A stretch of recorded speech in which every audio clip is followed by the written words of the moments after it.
ৰাজ্যত ধৰ্মান্তৰকৰণৰ ভয়ংকৰ চক্ৰবেহু ৰোগ আৰু দাৰিদ্ৰৰ পৰা মুক্তিৰ প্ৰলোভনেৰে ধৰ্মান্তৰকৰণৰ চক্ৰবেহু খ্ৰীষ্টান ধৰ্ম প্ৰচাৰকৰ একাংশ দৰিদ্ৰ জনজাতীয় পৰিয়ালক টাৰ্গেট কৰিছে খ্ৰীষ্টান ধৰ্ম প্ৰচাৰকসকলে ইতিমধ্যে খ্ৰীষ্টিয়ান ধৰ্মযাজকৰ জালত পৰি তিনিচুকীয়াৰ ৭খন গাঁৱৰ ১২টা মৰাণ জনগোষ্ঠীয় পৰিয়াল খ্ৰীষ্টান ধৰ্মলৈ ধৰ্মান্তৰিত হৈছে অতি সংগোপনে ধনৰ প্ৰলোভন দি তিনিচুকীয়াত হিন্দু ধৰ্মৰ লোকক খ্ৰীষ্টিয়ান ধৰ্মলৈ দীক্ষিত কৰাত নামি পৰিছে এই চক্ৰটো যিচুক প্ৰাৰ্থনাৰ আছিলাৰে বহুকেইটা দৰিদ্ৰ পৰিয়ালক খ্ৰীষ্টিয়ান ধৰ্মলৈ নিছে এই চক্ৰটোৱে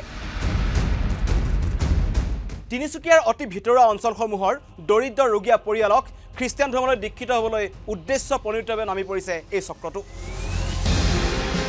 যাৰ ফলত বুঢ়ীদিহিং মৌজাৰ বালিজান বুকাপথাৰ দীঘলীপথাৰ নকঠালগুৰি চিকৰাজান তৰাণী আদি অঞ্চলৰ ১২টা পৰিয়ালে ইতিমধ্যে খ্ৰীষ্টান ধৰ্মলৈ ধৰ্মান্তৰিত হৈছে খ্ৰীষ্টান ধৰ্মলৈ ধৰ্মান্তৰিত হোৱা ১২টা পৰিয়ালে মৰাণ জনগোষ্ঠীৰ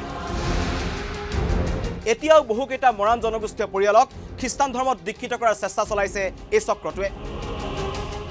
এই ক্ষেত্ৰত ছ'চিয়েল মিডিয়াটো ব্যাপক প্ৰতিক্ৰিয়াৰ সৃষ্টি হৈছে মৰাণ জনগোষ্ঠীৰ দল সংগঠনসমূহে এই ক্ষেত্ৰত দৃষ্টি নিক্ষেপ কৰাৰ বাবে আহ্বান জনাইছে চৰকাৰক পিছ পৰি থকা অঞ্চলসমূহত খ্ৰীষ্টিয়ান ধৰ্মৰ প্ৰচাৰ চলাই একাংশ লোকক ধৰ্মান্তৰ কৰাৰ চেষ্টা চলি আছে আৰু দুৰ্ভাগ্যজনক বিষয় যে কি হল আমাৰ কৃষ্টি সংস্কৃতিৰ প্ৰতি বৰ্তমান ভাবুকি আহিছে আমি কৃষ্টি সংস্কৃতি ৰক্ষা কৰাৰ ক্ষেত্ৰত সকলো মানুহক একত্ৰিতভাৱে আমাৰ মৰাণ মানুহৰ সংখ্যা আপোনালোকে জানে নিশ্চিতভাৱে অতি কম গতিকে কম জনসংখ্যাৰ লোকসকলে একত্ৰিতভাৱে থাকিবলৈ মৰাণ ছাত্ৰ সন্থাই যিসকল লোকে এই ধৰ্ম খ্ৰীষ্টান মিছনাৰীসকলৰ ধৰ্ম গ্ৰহণ কৰিছে তেখেতলোকক একত্ৰিত হৈ মৰাণসকলৰ পূৰ্বৰ ধৰ্মলৈ ঘূৰি আহিবলৈ আমি আহ্বান জনাইছোঁ আৰু কাৰণ আমি কওঁ যে কেৱল মৰাণসকল বা আমাৰ বৈষ্ণৱ ধৰ্মত যি নামঘৰ আছে নামঘৰতে সকলো বস্তু পোৱা যায়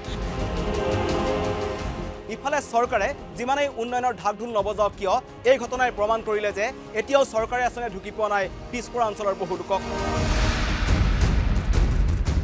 চৰকাৰৰ বহু আঁচনি সুবিধা পোৱা নাই এই জনজাতীয় লোকসকলে যাৰ পূৰ্ণ সুযোগ গ্ৰহণ কৰি ধৰ্মান্তৰকৰণৰ জাল পাতিছে খ্ৰীষ্টান ধৰ্মযাজকসকলে